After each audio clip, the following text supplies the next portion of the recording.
Buenos días, ¿cómo están, Doxa? Qué gusto verlos, ver caras, solo caras viejas de tiempo, no vayan a sentirse. Sí, verán, claro. Es una bendición poder estar aquí, compartir la palabra. El pastor Eli está en Eclesia compartiendo la palabra. Por si te preguntas dónde está el pastor está en Eclesia. Hicimos cambio el día de hoy y pues oramos también para que el Señor lo bendiga, lo guíe y pueda ser de bendición para Eclesia. Si les confieso, estoy nervioso.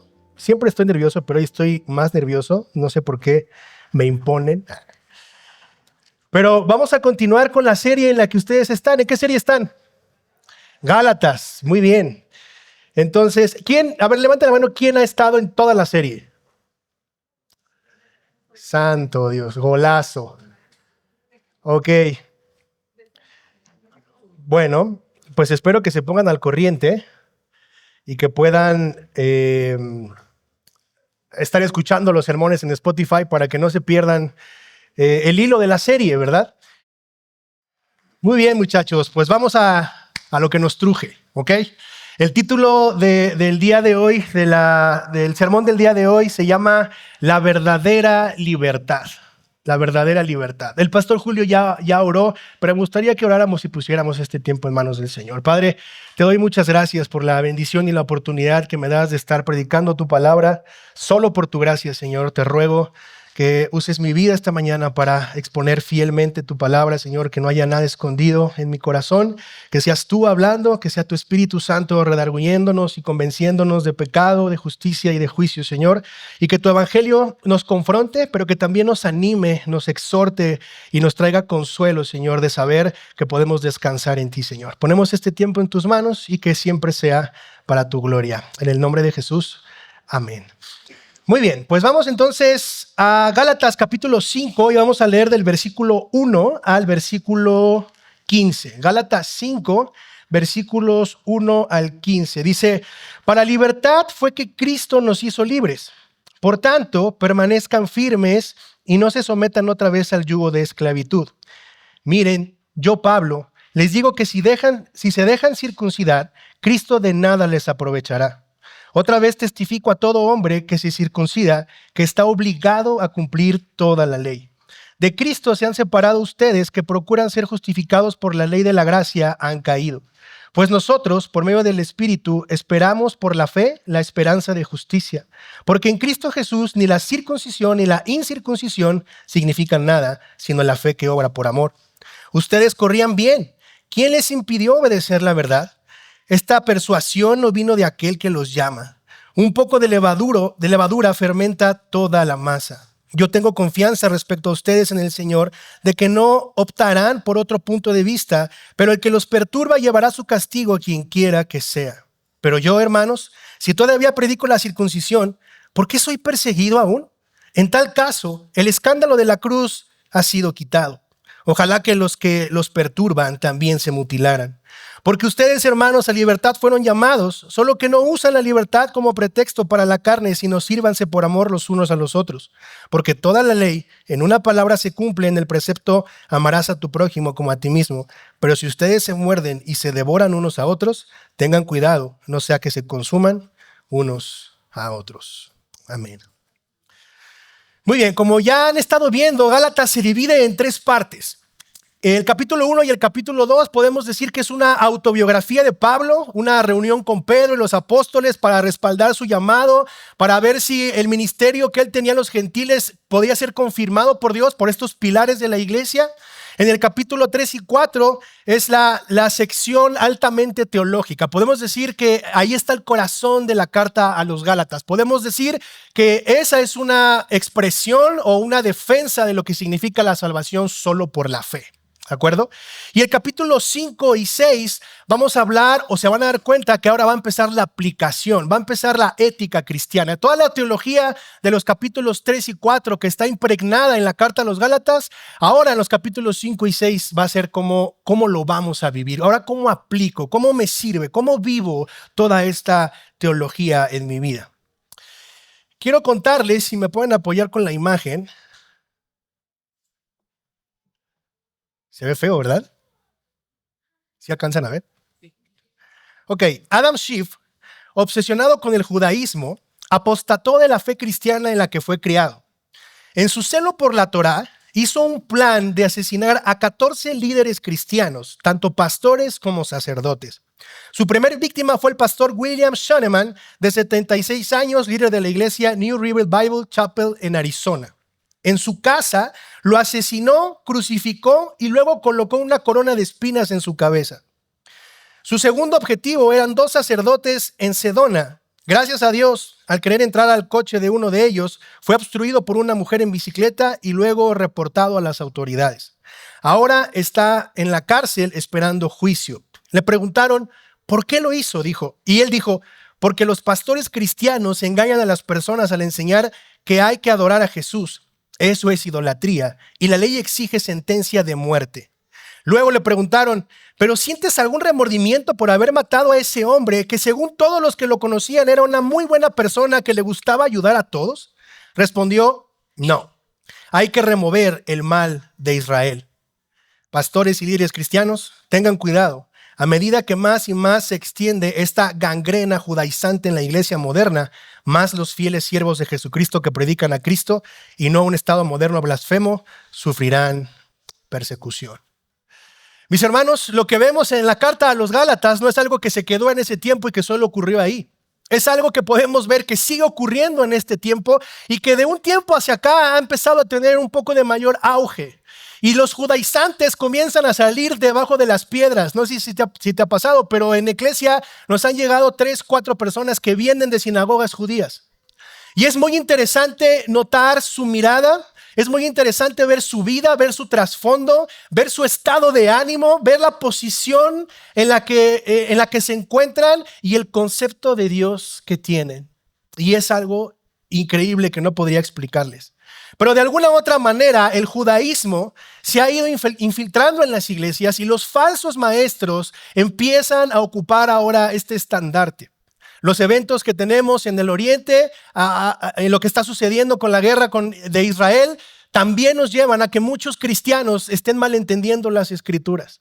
Y todo este tipo de escenas, todas estas situaciones, circunstancias que van ocurriendo en el día a día, nos llevan a poder hacer un alto y decir qué es lo que la iglesia está enseñando. Y si te fijas, en el libro de los Gálatas, en la carta de los Gálatas, no es algo ajeno.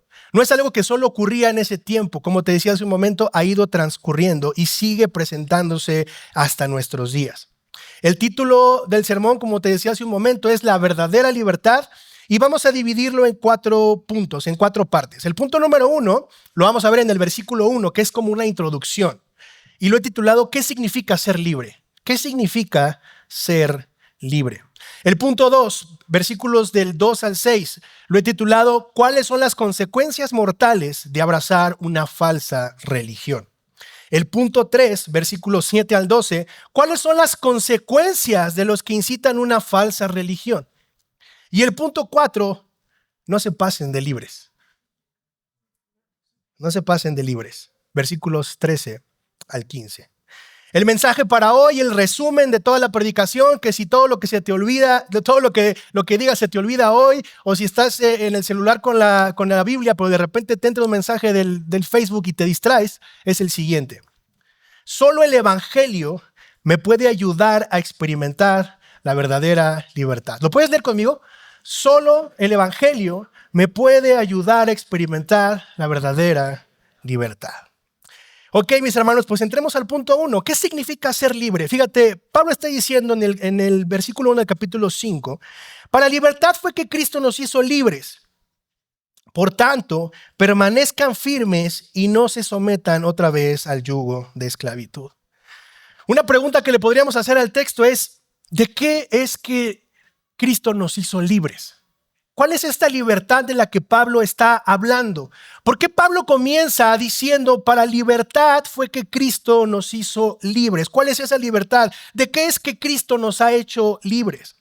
Es muy interesante notar, mis hermanos, que los fariseos le hicieron la misma pregunta a Jesús en la semana de la Pasión. Fíjate, Juan 8, 31 al 36 dice lo siguiente. Entonces Jesús decía a los judíos que habían creído en él: si ustedes permanecen en mi palabra, verdaderamente son mis discípulos y conocerán la verdad. ¿Y la verdad qué dice ahí? Los hará libres. Verso 33. Ellos le contestaron: somos descendientes de Abraham y nunca hemos sido esclavos de nadie. ¿Cómo dices tú, serán libres? Jesús respondió: en verdad les digo que todo el que comete pecado es esclavo del pecado. Y el esclavo no queda en la casa para siempre, el Hijo sí permanece para siempre. Así que si el Hijo los hace libres, segunda vez que lo afirma Jesús,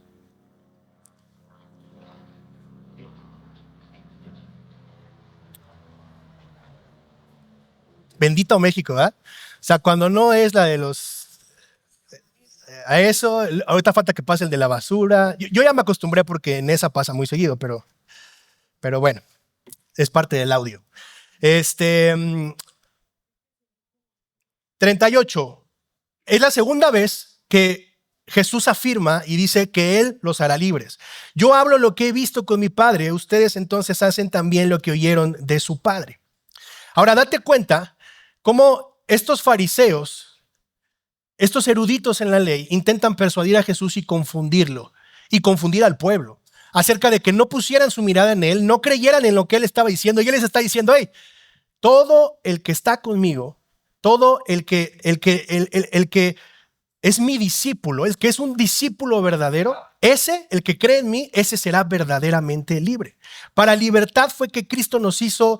La libertad que Cristo nos da es acerca del pecado. Por tanto, tenemos que permanecer firmes y no someternos a otro yugo. Fíjate, los fariseos querían inclinar a Jesús a que recomendara lo que ellos querían acerca de su legalismo, acerca de la salvación por obras, y Cristo los enfoca directamente hacia su persona, a poner su fe en Él. Y entonces serían libres. No había que hacer nada. No tenían que pararse temprano, no tenían que seguir ninguna ley, no tenían que seguir 5 puntos para una vida libre, 6 puntos para libertad financiera, 8 puntos para un matrimonio feliz. No tenían que hacer nada de esas cosas. Lo único que tenían que hacer era poner su fe en Jesucristo.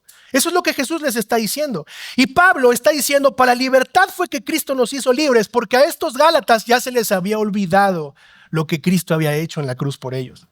Estos Gálatas necesitaban que se les recordara nuevamente el evangelio, porque estaban siendo confundidos por falsos maestros que les decían: hey, te tienes que circuncidar. Entonces era Cristo más las obras. Es Jesús, sí, la cruz, pero tienes que hacer ciertas cosas. No es suficiente. En ese tiempo, lo que estamos viendo en Gálatas es que tenían que cumplir la ley.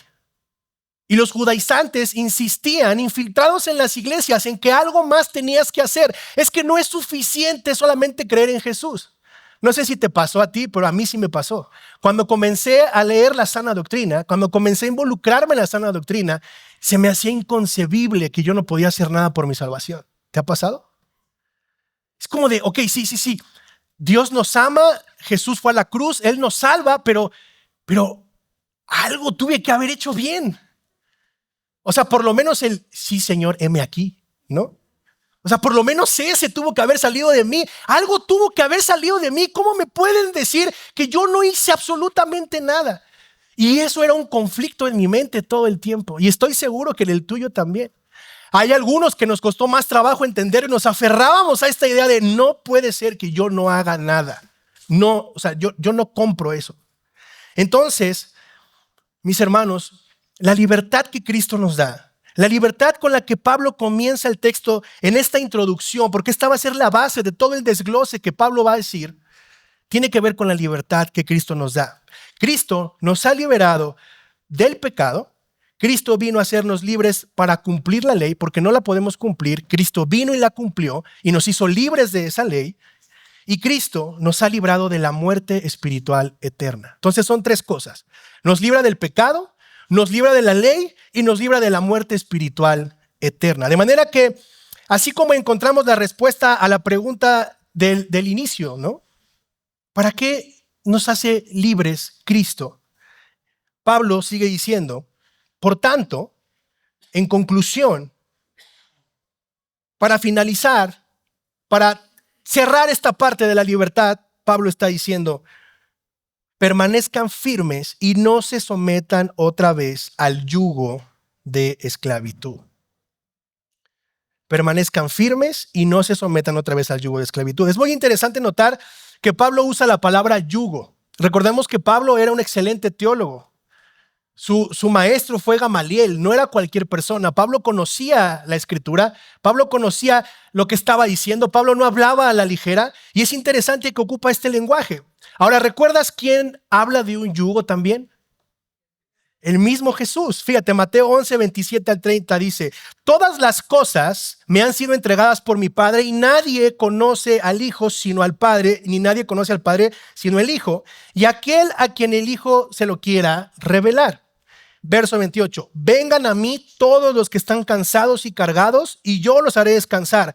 Tomen mi yugo sobre ustedes y aprendan de mí, que yo soy manso y humilde de corazón y hallarán descanso para sus almas, porque mi yugo es fácil y mi carga es ligera. Iglesia, los Gálatas no habían terminado de entender el significado de tetelestai. No entraba en sus cabezas. No habían entendido que tetelestai significaba todo lo que tenía que haber hecho por ti, ya lo hice. No lo captaban. Tal vez podemos notar hasta un Pablo un poco desesperado por el lenguaje. De hecho, capítulos atrás, Pablo se muestra enérgico. El capítulo 1 comienza con un Pablo sumamente molesto. Les dice Gálatas, idiotas. Ese es el original. O sea, Pablo no podía entender cómo de caminar con el evangelio, de haber recibido la sana doctrina, otra vez habían regresado a decir que tenían que hacer algo más. Que había un pequeño esfuerzo que se tenía que hacer del ser humano para ayudarle un poquito a Jesús en la cruz. Y entonces, en ese punto, ellos no acababan de entender lo que Cristo había dicho en la cruz, que era consumado es. Los Gálatas no lo comprendieron, no entendieron que lo único que necesitaban era poner su fe en Jesús. Poner su fe en Jesús, poner su fe en la obra redentora de Cristo en la cruz. Eso era lo único que tenían que hacer. Pero los falsos cristianos, los falsos maestros, habían logrado que los Gálatas comenzaran a dudar de esa fe y habían logrado meterles esta idea de que había que tener un pequeño esfuerzo. Entonces, lo que estaba sucediendo es que habían cambiado el yugo de Jesús, ligero y con la ventaja de descansar en el momento en el que te canses, por seguir esclavizados con el yugo del pecado, el cual nunca traerá descanso. ¿Te das cuenta? Por eso Pablo ocupa estas palabras y les dice, no se sometan otra vez al yugo de esclavitud. Porque ese yugo de esclavitud que es del pecado, no tiene forma de descanso. Ellos querían el yugo del pecado y no el yugo de Cristo. Y mis hermanos, la iglesia siempre ha tenido dos enemigos constantes. Uno es el legalismo y el otro es el antinomismo o antinomianismo. ¿Ok? ¿Alguien no ha escuchado nunca esta frase? Puro teólogo tenemos aquí, excelente. Puros hijos de Sproul. Excelente.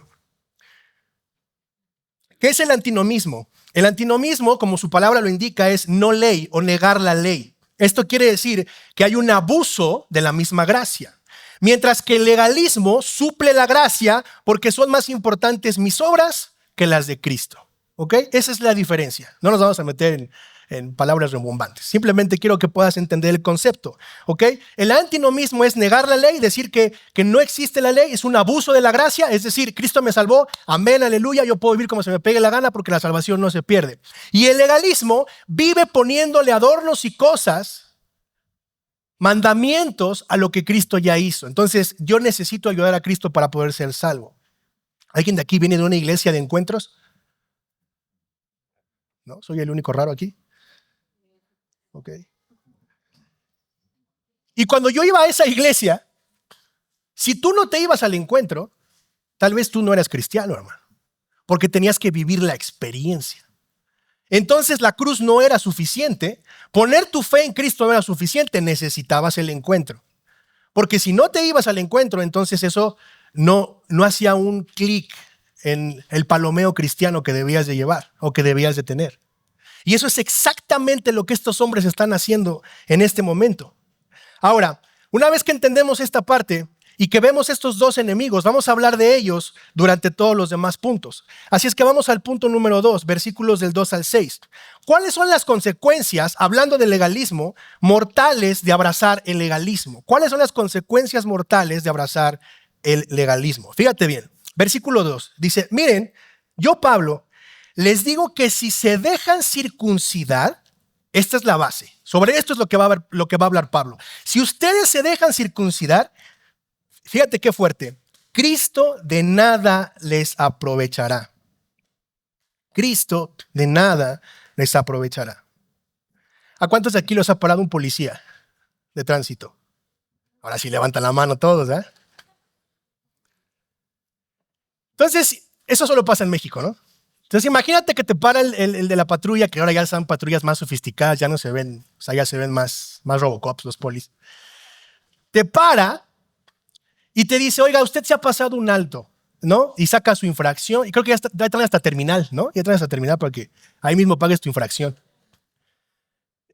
Y te paras y dices, pues sí. Y de repente le comienzas a decir al policía, oiga, me pasé el alto, pero soy un excelente esposo, soy un excelente padre, no tomo, no fumo, es más, no bailo, no escucho música del mundo. Solo escucho música que alaba al Señor. Voy a la iglesia todos los días, leo mi Biblia, oro 24/7, oro por los alimentos. No habrá chance de que me... ¿Qué crees que te diga el policía? ¿Y a mí qué? O sea, chido por ti. Qué bueno que no mientas, qué bueno que no hagas todo eso, pero tú te acabas de pasar un alto.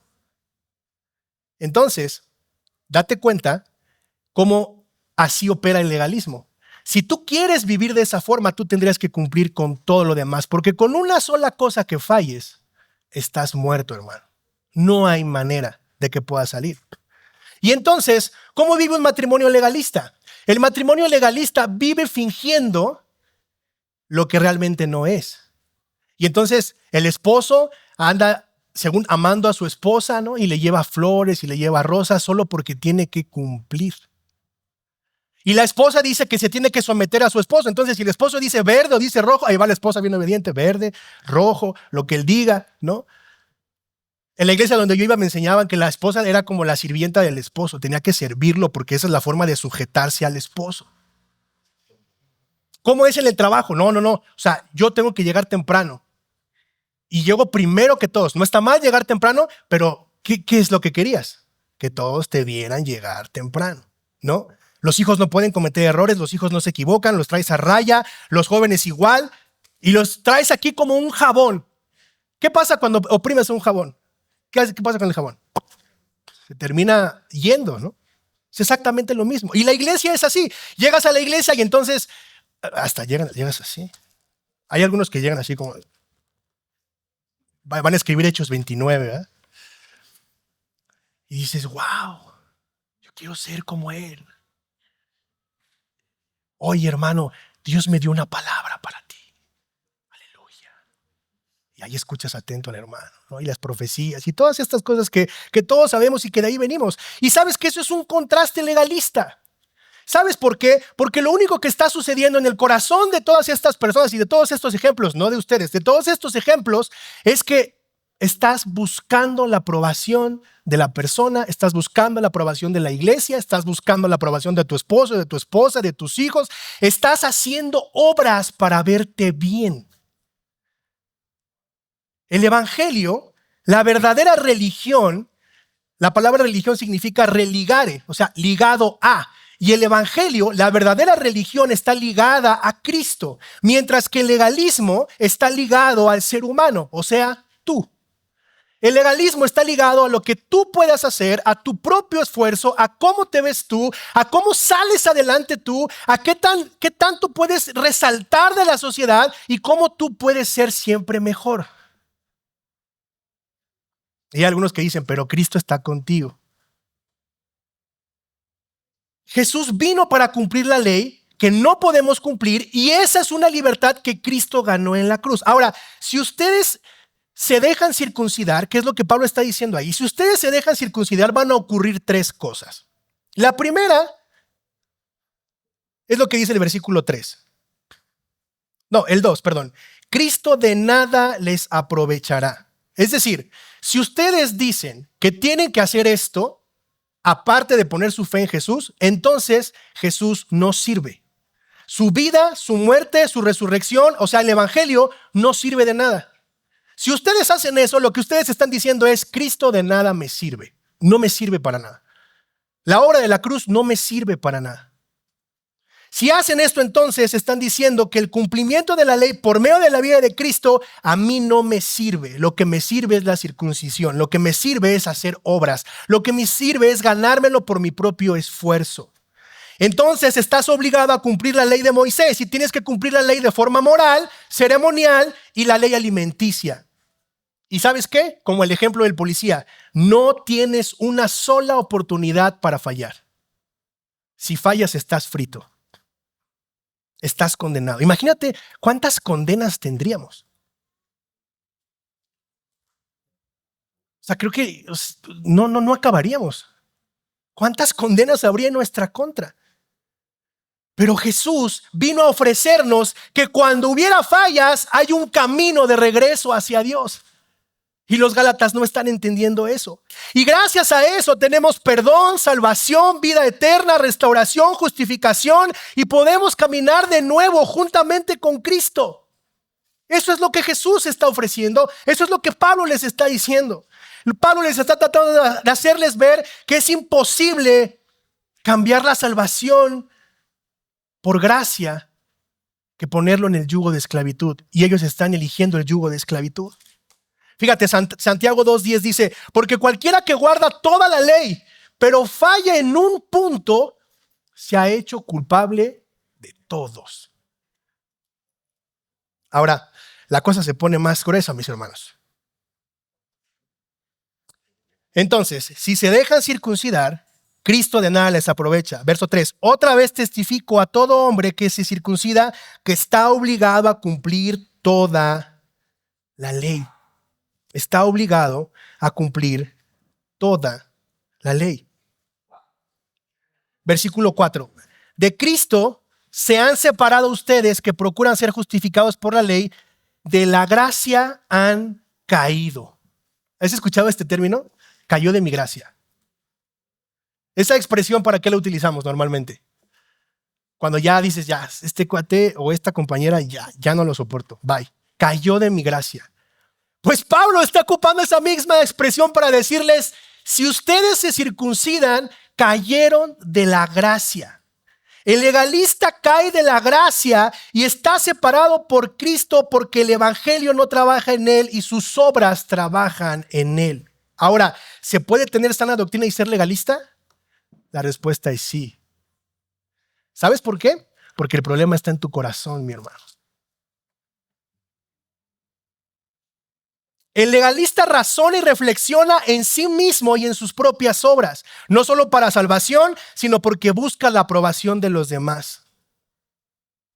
Y entonces regresamos a los ejemplos. Tal vez tú estés viviendo para que tu esposo te mire o te apruebe, o tu esposa. Tal vez tú vives para que tus padres te aprueben. Tal vez tú vives para que la iglesia en la que asistes te apruebe y vea que si eres un cristiano verdadero. Y todas estas cosas solo muestran que hemos caído de la gracia, que está separado de Cristo. El cristiano ha sido salvado por gracia y vive por la misma gracia. No por sus obras, no por sus triunfos, no por su esfuerzo. El verdadero cristiano razona y reflexiona en el evangelio, lo que le permite ver la cruz todos los días. ¿Por qué? Porque el cristiano verdadero, el que está en la gracia, está consciente de su pecado. Eso es la ley de Dios. Jesús la cumple, entiende que él la cumple y que gracias a él ahora la puede vivir. Gracias a Jesús puedo vivir esa ley. Jesús es mi rey, Jesús me hace vivir como hijo. Y la vida cristiana, mis hermanos, no es vivir de emociones, pero tampoco es vivir solo de la razón. Son ambas cosas.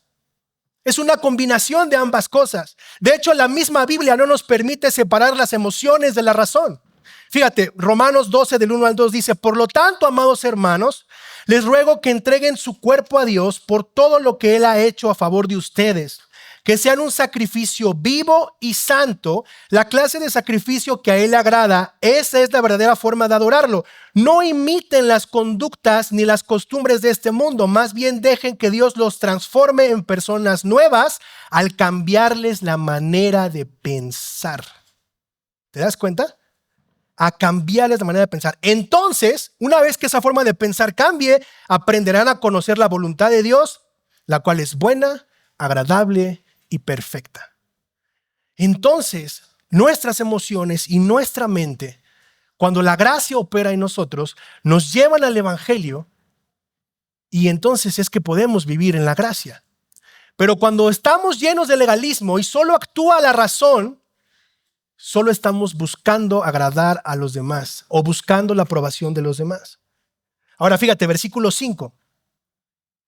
Pues nosotros, por medio del Espíritu, esperamos por la fe la esperanza de justicia. Mi hermano, si la gracia, tú no estarías aquí, yo no estaría aquí, yo no podría estar predicando.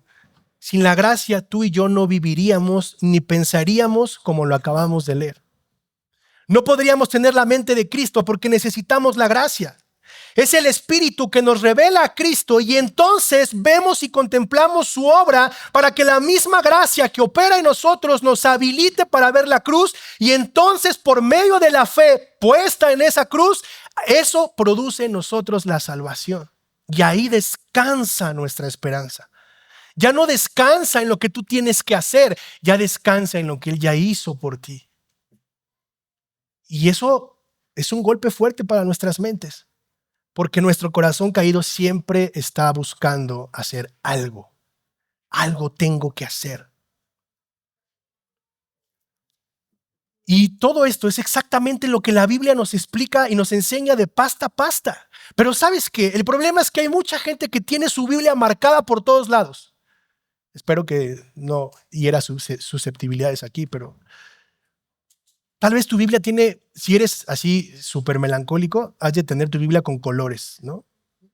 Este tono es para esto, este tono es para los peros, este para los adjetivos. Y está bien. Y hay gente que tiene la Biblia completamente subrayada, de principio a fin, colores arriba y abajo. Pero ¿sabes qué? La realidad es que muchas veces no hay una devoción verdadera por Cristo.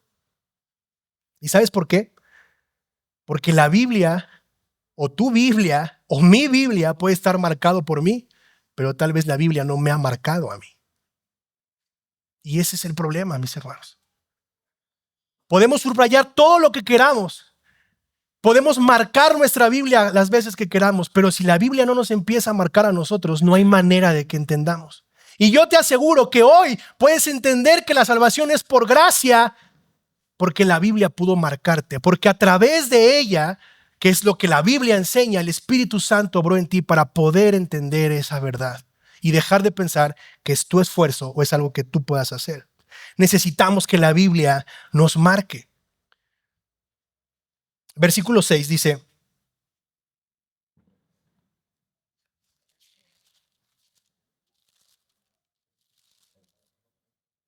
porque en Cristo Jesús ni la circuncisión ni la incircuncisión significan nada, sino la fe que obra por amor. La fe que obra por amor. ¿Sabes por qué? Porque es solo por medio de la fe. Porque solo Cristo salva. ¿Te das cuenta de lo que Pablo está exponiendo aquí? Pablo está diciendo que la salvación es solo por gracia, por medio de la fe y solamente en Cristo. Y ustedes ya vieron las doctrinas de la gracia. ¿Recuerdas? Pablo está exponiendo aquí de manera muy breve y les está diciendo: la salvación solo es por la gracia de Dios, por medio de la fe, a través de Cristo Jesús solamente. ¿Cómo consigo eso? ¿Cómo puedo vivir esa gracia? ¿Sabes qué sucede? Esta generación es una generación poco reflexiva.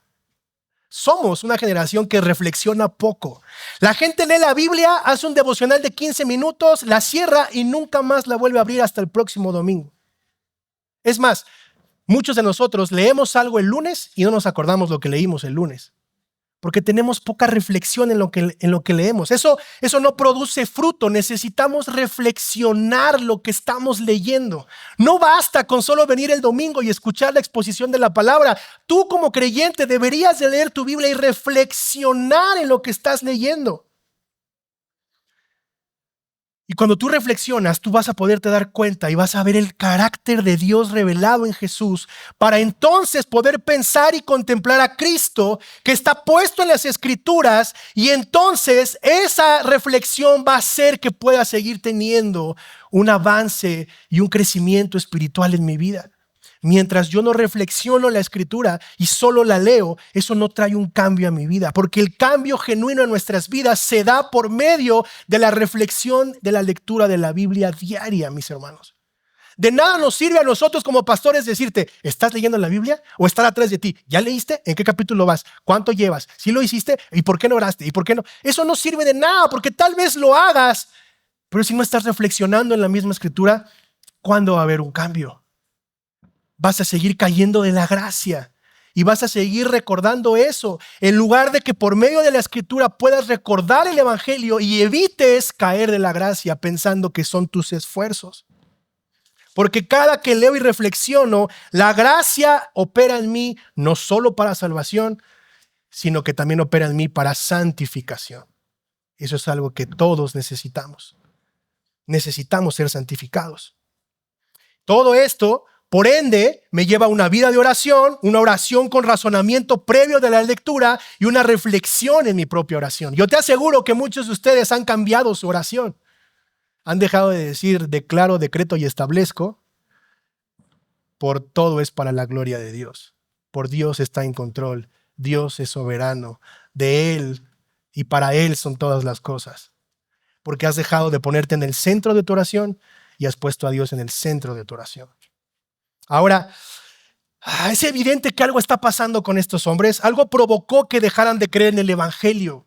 Porque Pablo sigue sin poderlo entender. Por eso una y otra vez hace una defensa y les explica y les corrige, les pone ejemplos. Y algo está pasando con estas personas. Algo sucedió. Y eso me lleva al punto 3, versículos del 7 al 12. ¿Cuáles son las consecuencias de los que incitan a una falsa religión? Fíjate bien. Verso 7. Ustedes corrían bien. Ustedes corrían bien. ¿Quién les impidió obedecer la verdad? ¿Te das cuenta? Iban bien. Habíamos quedado en que solo Cristo salva. Habíamos quedado en que la salvación es solo por gracia. Habíamos quedado en que la salvación es solo por fe. Habíamos quedado en que la salvación es solo para la gloria de Dios. Habíamos quedado en el Evangelio y todos dijeron amén y respondieron al Evangelio y lo entendieron. ¿Qué pasó? Alguien tuvo que haber hecho algo. ¿Quién les impidió obedecer a la verdad? Verso 8, esta persuasión no vino de aquel que los llama. Un poco de levadura fermenta toda la masa. ¿Quién los hizo tropezar? ¿Quién los hizo pensar de esta manera, Gálatas?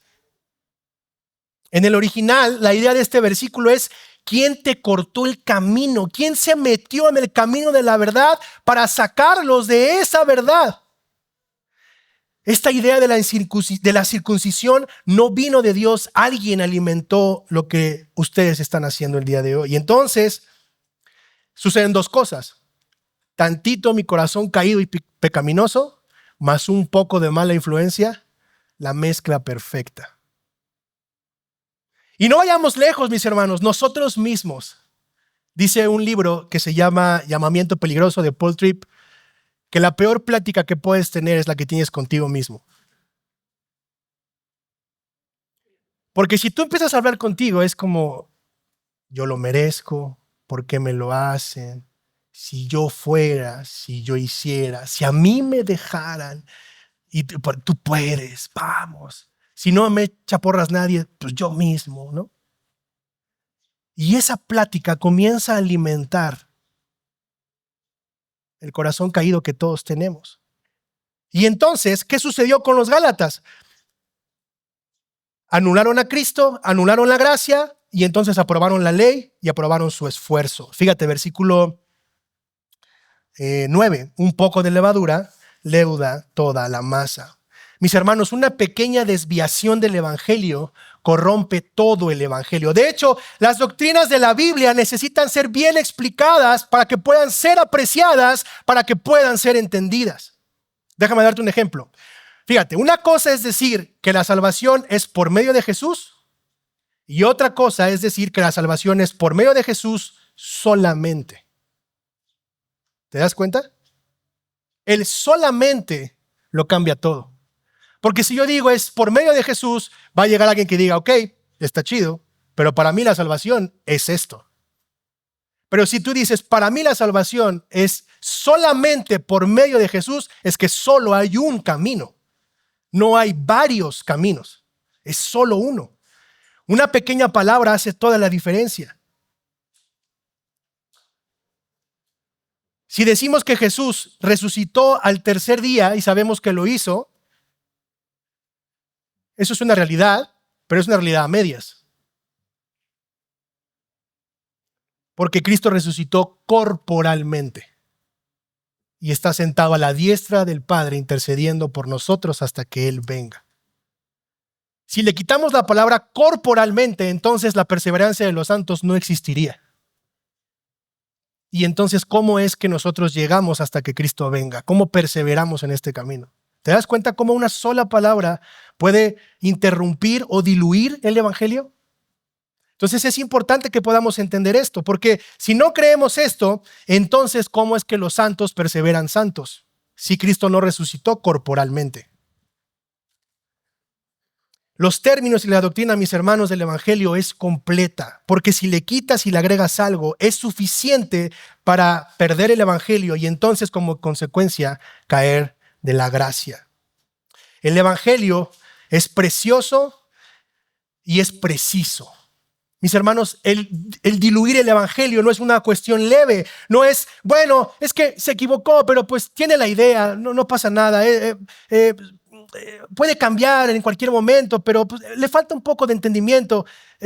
Fíjate lo que dice Pablo al respecto de esto. Segunda de Timoteo, capítulo 2, versículo 15, dice, procura con diligencia presentarte a Dios aprobado como obrero que no tiene de qué avergonzarse, que maneja ¿con qué?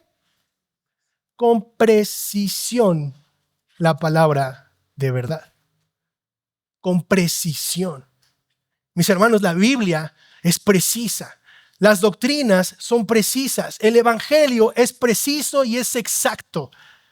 Si tú lo diluyes un poco o lo transformas, entonces puedes hacer un desastre, no solo en tu vida, sino en la vida de las personas. Fíjate, versículo 10.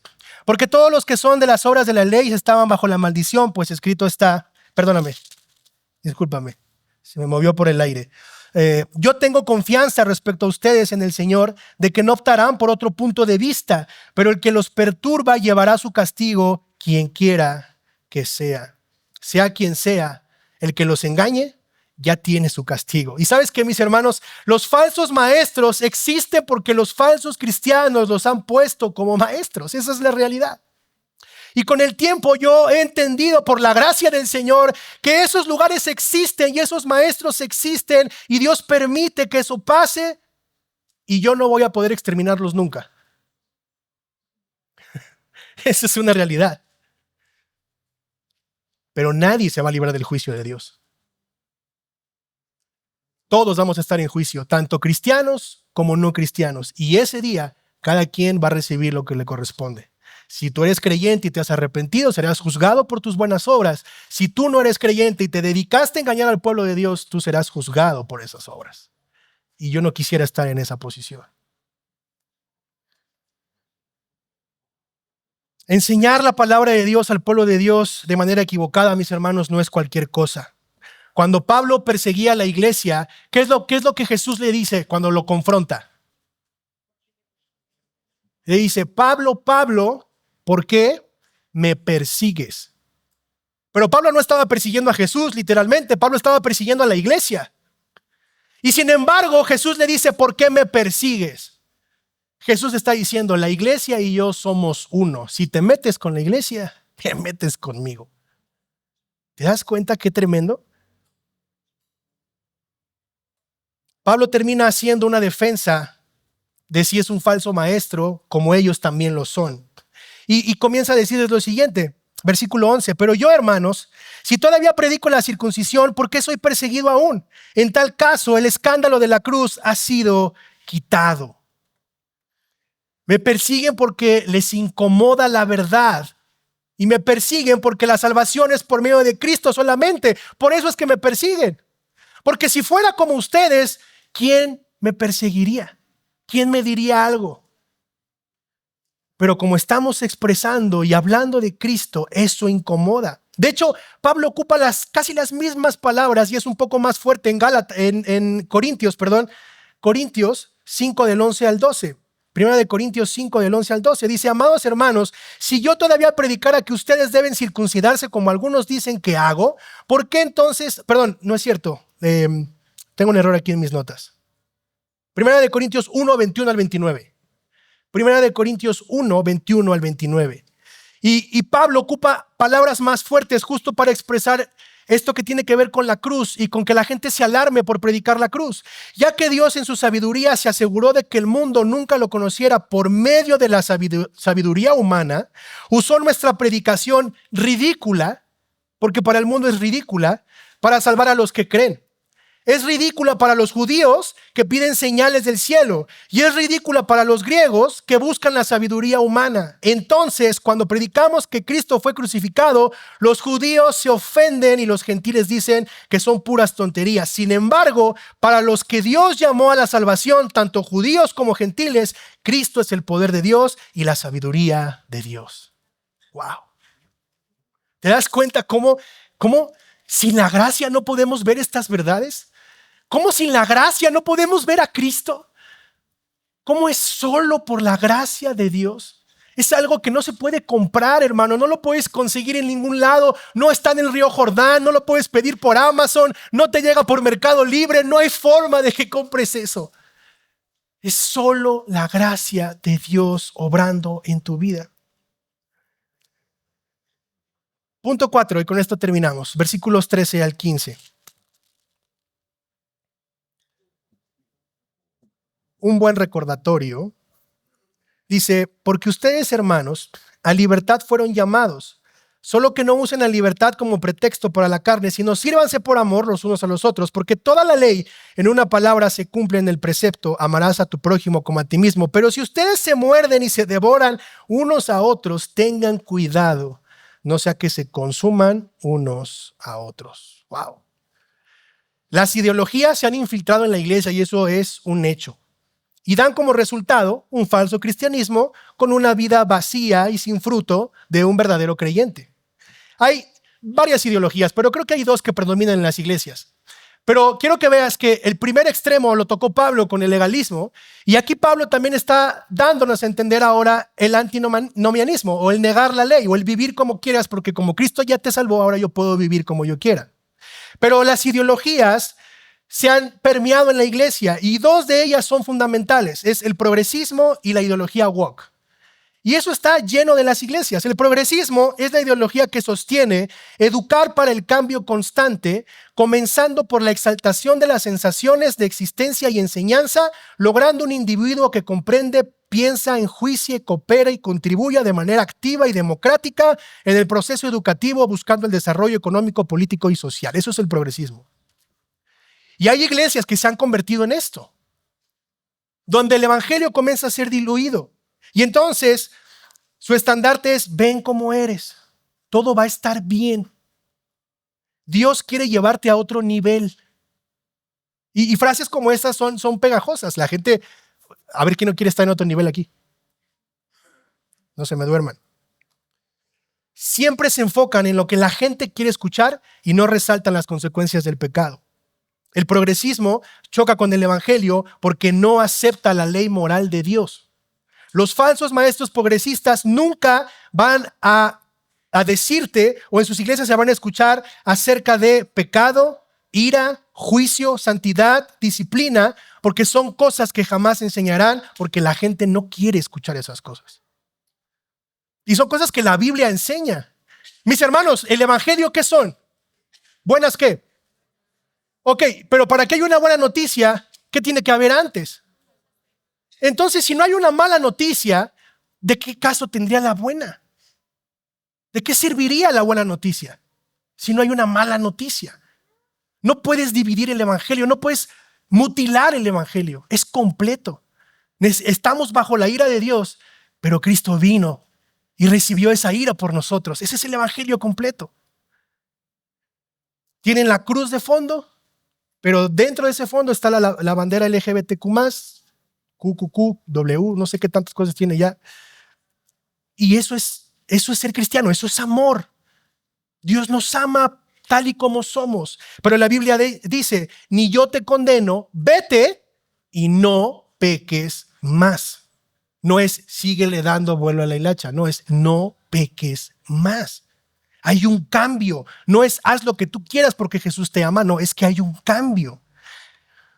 La ideología woke es parte de este extremo relajado donde su punto principal es la justicia social, donde las iglesias están más preocupadas por ir a hacer marchas y crear movimientos feministas cristianos para hacer la voz de los que no pueden hablar, utilizando algunos textos de la Biblia para malinterpretarlos. Y entonces el poder femenino por encima de la Biblia y tratando de suprimir al hombre, restándole autoridad y no solo eso, quitándole responsabilidad. El movimiento woke promueve el aborto sacando de contexto la escritura. Y entonces, ¿qué produce todo esto? ¿Qué pasa con todo esto? ¿Esto es el evangelio? ¿Qué consecuencias trae? ¿Cómo vive una persona con esta ideología? El resultado, matrimonios disfuncionales. La esposa por circunstancias trabaja y el hombre no, entonces el hombre se queda en la casa, pero ya no es solo una circunstancia, sino que ya se vuelve una costumbre. Y entonces que el hombre se quede en la casa, que haga la comida, que él se encargue de los deberes mientras la esposa trabaja. Por lo tanto, las decisiones las toma la esposa, no el esposo. La esposa gana más, entonces ella toma la última decisión.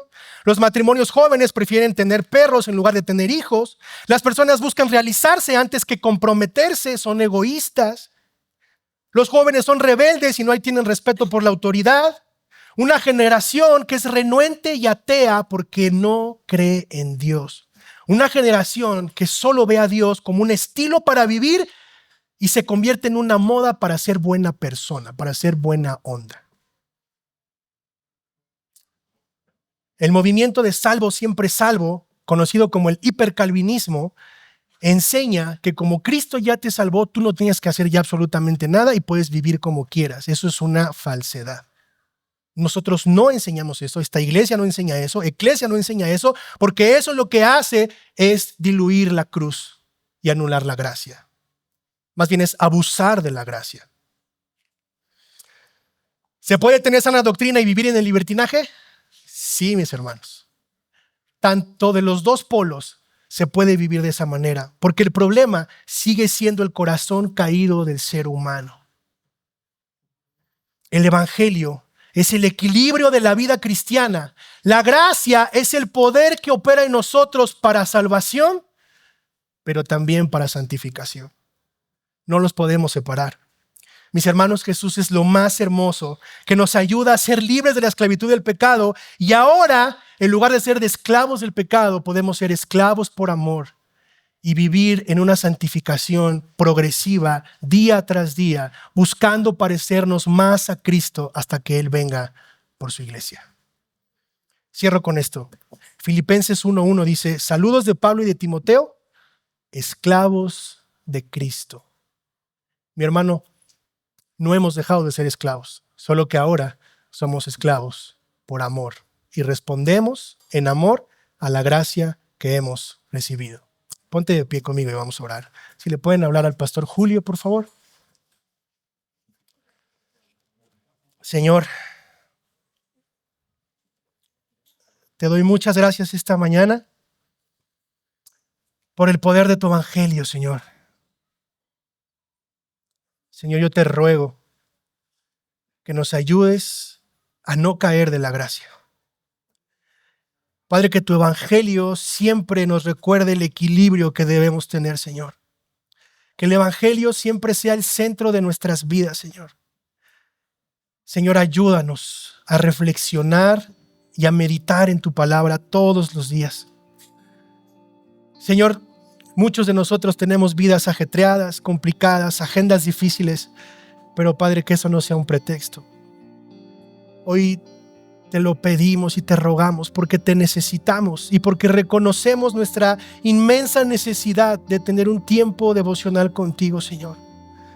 Oh Padre, que nuestra devoción a ti sea genuina y que por medio de la gracia nuestro corazón pueda ser transformado y renovado y que la santificación, Señor, pueda verse en nuestras vidas de manera progresiva.